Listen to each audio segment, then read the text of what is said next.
In this video, we proved that heat transfer is a part functions. In the last video, we proved that the work transfer is the part functions. Okay.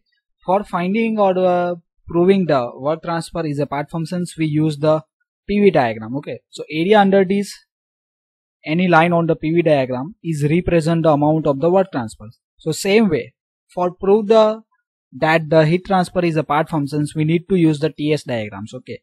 In a TS diagram, area under the any line is indicate the amount of the heat transfers. Okay, so here you see that we are considering the three part and we prove that the heat transfer is the part functions. Consider several reversible process such as P, Q and R from state 1 to state 2 as shown in this figure. Okay, now here we draw the TS diagram. On the y-axis that is a temperature, on the x-axis entropy. Here we putting the state 1. State 1 is put by using the two property, that's the T1 means temperature 1 and entropy 1 S1.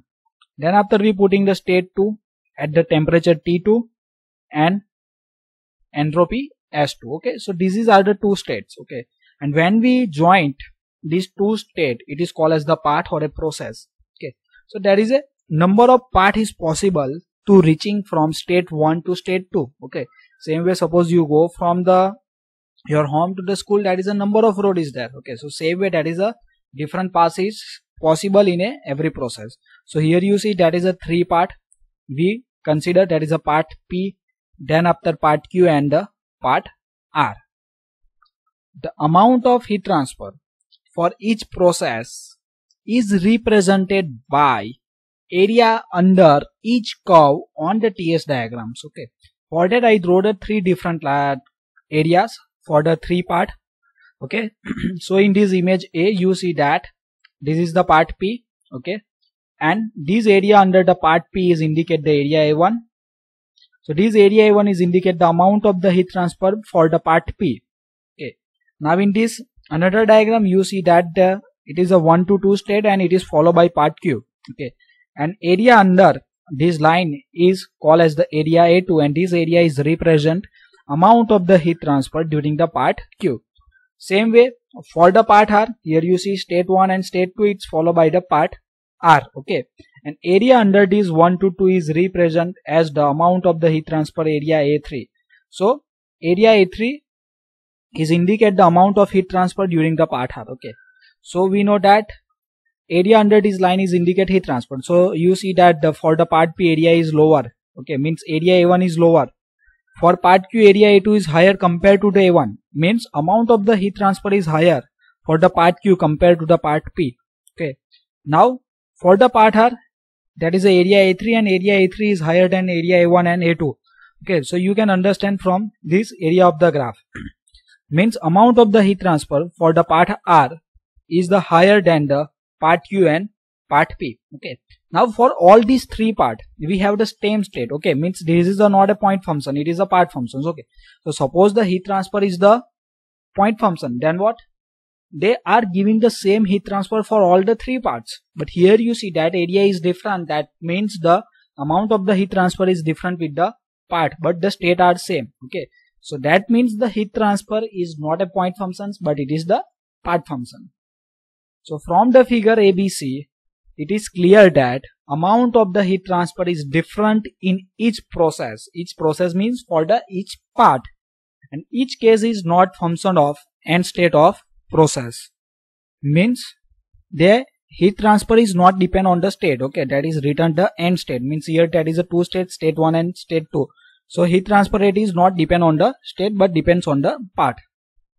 It is not property of system or a state functions, means it is not a property of system or a state, and it depends on the part of the system follow from state 1 to state 2.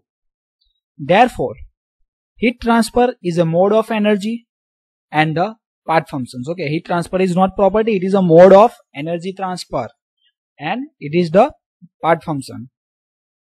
Whenever there is a difference in temperature, there will be a heat flow. So we know that the heat is flow from high temperature to low temperatures.